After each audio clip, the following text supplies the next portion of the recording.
de créativité qu'on a trouvé. Tout à l'heure, j'entendais, je fais juste un petit point, j'entendais que vous étiez aussi dans l'innovation, vous cherchez des produits. Il y avait une grande attente aussi de votre part, du staff, de l'équipe, de proposer ces produits à vos clients, parce que vous les connaissez. L'idée, c'est vraiment de leur proposer, de leur faire découvrir des choses nouvelles. Nous, c'est pareil, il y a une grande attente du staff, une grande attente de nos clients aussi, de découvrir nos nouveaux plats, nos nouvelles créations. Donc voilà, moi, je passe beaucoup de temps à travailler, beaucoup de temps à chercher, à réfléchir, à me nourrir aussi, beaucoup de l'extérieur, à avoir un extérieur très complet, faire beaucoup de sport, voyager beaucoup, pour avoir vraiment l'esprit très ouvert, très disponible, être une vraie éponge, pour après pouvoir vraiment, dans mon travail, laisser passer les choses, chercher, créer, voilà, avoir un chemin au milieu de tout ça très, très créatif, très subtil. Une fois que vous l'avez trouvé, vous le testez, vous le partagez avec vos staffs, vous avez des clients mystères. Voilà, donc, je ne suis pas connu dans la région. Vous allez pouvoir faire la Bretagne, je suis pas connu. Une fois, on vous le grimera un tout petit peu. Vous pourrez faire un client mystère, pas de problème. Non, comment il est validé en fait? Le plat est validé déjà par le staff qui est le plus proche de moi, mon second, les chefs de partie, Laurent, le maître d'hôtel, le sommelier, voilà, c'est le petit staff qui est très proche de moi. Le plat est validé déjà comme ça, et ensuite, il part en salle, il a sa première vie, et là, on a un retour des clients qui est très important, et le retour des clients est primordial. C'est-à-dire que si le plat fait l'unanimité, c'est que ça fonctionne. Et c'est ce qu'il y a de plus dur pour nous aujourd'hui, c'est de créer un plat original, mais qui va plaire à tout le monde. C'est ça qui est compliqué. Parce qu'une idée de génie, faire un mélanger du citron avec du chevreuil, avec des cacahuètes, si ça n'a pas un sens, si c'est pas cohérent et si ça ne plaît pas à tout le monde, ça ne sert à rien du tout. La créativité pour la créativité, ça n'a strictement aucun intérêt. La créativité n'a de sens que si elle est comprise, que si s'il y a une émotion. Voilà. Il faut qu'il y ait une émotion dans le plat. C'est très important. Donc le feedback des clients est primordial. Je demande à mon maître d'hôtel de psychanalyser chaque client qui passe. C'est un peu fort. C'est un peu fort. Il peut peut-être réfléchir finalement. Hein. Mais le mec, il pète un câble. Sur son repas, juste sur son repas. On n'ira pas plus loin. Donc, ça, c'est la petite gimmick entre nous. Voilà. On s'amuse de ça. L'idée, c'est vraiment de savoir s'il a pu avoir vraiment le ressenti pur du client sur son repas. Nous, ça nous permet de continuer à progresser, à s'adapter, à savoir quelle est l'attente réelle de nos clients. On ne fait pas un restaurant comme ça, ça ne tombe pas par hasard. Le feedback, on sait pourquoi on travaille, on sait dans quel sens on va. Et nos clients sont le plus important de tout ça. Vous vous attachez effectivement à vos équipes, à votre personnel. Vous travaillez ensemble tous les jours. Vous avez peu de turnover, hein, il y a peu de personnes, c'est une équipe soudée depuis des années. Et en même temps, vous vous attachez à vous ouvrir vers l'extérieur, vous parlez de voyage, vous allez aussi piocher des idées dans d'autres univers, chez des confrères, pourquoi pas, dans d'autres pays. On voit des chefs étrangers qui sont de plus en plus connus. Comment ça se passe? Il est évident qu'aujourd'hui, la cuisine s'est ouverte au monde entier. Chaque cuisinier, tout est ouvert, tout est disponible. Moi, je m'attache à avoir un ADN propre dans ma cuisine. C'est important d'avoir un ADN, un univers personnel. Mon univers est très précis, très personnel. J'ai une cuisine très contemporaine, mais très personnelle, qui me ressemble, qui est fruit d'un long processus. Ça ne s'est pas fait comme ça.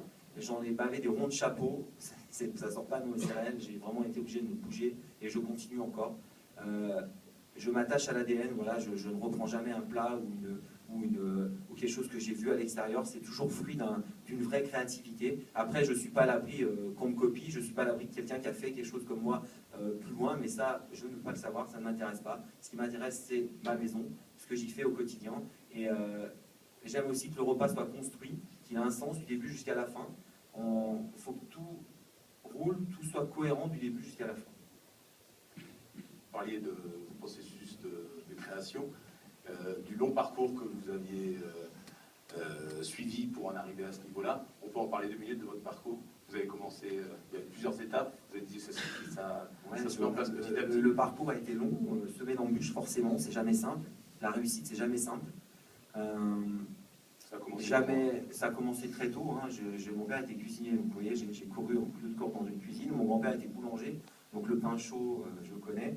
Donc au début, je voulais surtout pas être cuisinier, c'était trop compliqué pour moi, trop dur, trop de tout. Je voulais faire du ski, m'amuser, tout ça. Enfin, voilà. J'ai été un peu léger pendant un temps. Après,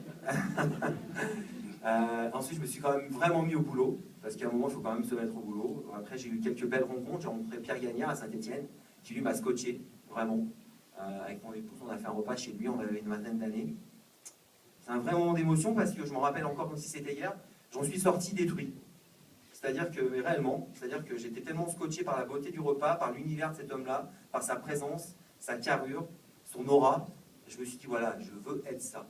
J'ai envie d'être ça. Voilà, je veux devenir Pierre Gagnard. C'était pas si précis dans ma tête, mais voilà, il y avait déjà un début de quelque chose. Parce qu'au début, pour moi, c'est la cuisine. C'est pas péjoratif ce que je vais dire, mais au début, c'était le gigot, le gratin dauphinois, les ravioles de Royan, tout ça. Je m'y retrouvais pas vraiment, moi. J'aime ça, hein, je suis gourmand, j'aime ça, mais voilà, je trouvais pas l'univers artistique, la dimension artistique, je la voyais pas là-dedans. Donc, suite à ce repas chez Pierre Gagnard, j'ai commencé à trouver mon chemin, à comprendre qu'on pouvait avoir une identité, un ADN, j'en parlais tout à l'heure. Et ça, c'était vraiment important pour moi. La dimension artistique de ce métier me parle, elle me porte, elle m'habite. Donc ça, c'était très important pour moi de comprendre ça. Ensuite, j'ai fait mes classes, j'ai travaillé à la Tour d'Argent à Paris, au Crillon aussi, dans des grandes maisons. Ça, c'était pour apprendre la technique, la rigueur, l'organisation aussi, pour vraiment travailler, apprendre, se remettre en question. C'est un mot qui revient souvent dans le bouche, je sais, mais c'est obligatoire. Aussi, ce qui est important, c'est dans des maisons comme ça, quand on rentre, il faut réussir, il faut y arriver, il faut sortir par le haut. Je suis un montagnard, j'aime sortir par le haut. Sortir par le haut, quoi qu'il se passe, pour moi, c'est primordial. À chaque fois que je fais quelque chose, j'essaye de sortir par le haut. Et dans ces maisons-là, c'était tellement dur, tellement compliqué. Le quotidien, c'est 18-19 heures par jour, une ambiance compliquée. Enfin voilà, ça a été des moments très durs pour moi. À Paris, en plus, vous imaginez, pour moi, le montagnard, ça n'a pas été simple. Mais là, j'ai appris la vie, j'ai appris l'abnégation, j'ai appris l'engagement. Voilà, quand vous passez dans des maisons comme ça, il ne peut plus rien vous arriver derrière. Vous êtes calibré dans une cuisine, vous êtes cadré, il ne peut rien se passer.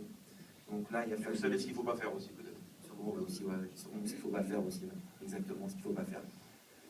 Donc voilà, long processus. Ensuite, arrivé à Uriage, première étoile. On s'est dit, waouh, une première étoile, génial, c'est cool.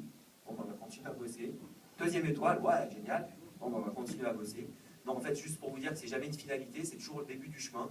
Pour moi, c'est ça, l'envie, elle est là, c'est de continuer, c'est d'avancer.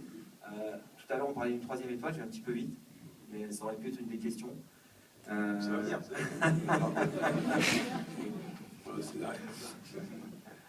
Non, ça rejoint la notion de réussite. Qu'est-ce pour vous la vraie réussite?